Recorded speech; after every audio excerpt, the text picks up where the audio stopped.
Autism, cerebral palsy, ADHD, ADD हे शब्द गेली काही वर्ष खूप चर्चेत आहेत.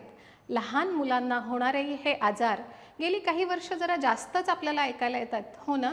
पण ह्या सगळ्या आजारांचं निदान खूप उशिरा होतं आणि त्याच्यामुळे उपचार करण्यातही खूप उशीर होतो आणि आपल्या सगळ्यात मोलाची जी वेळ असते ती आपल्या हातातनं निघून जाते. या आजारांचं निदान लवकरात होऊ शकतं का? हो, नक्कीच होऊ शकतं.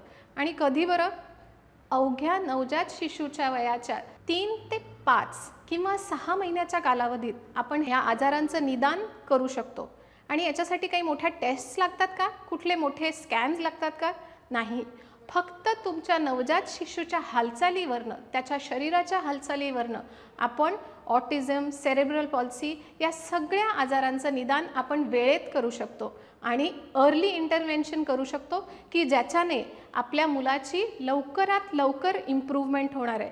जेवढा वेळ घालवाल तेवढंच मूल जास्त इम्पेअर्ड होणार आहे. So let us act fast. मी doctor Karuna Nikam Singh, paediatric physiotherapist, गेले 20 वर्ष मज्जासंस्थेच्या विकार झालेल्या मुलांना ट्रीट करते आहे आणि फक्त एका नवजात शिशूच्या हालचालीवरनं ऑटिझम आणि सेरेब्रल पॉल्सी सारखे आजार आपण कसे लवकरात लवकर ओळखतो याची मी तज्ज्ञ आहे.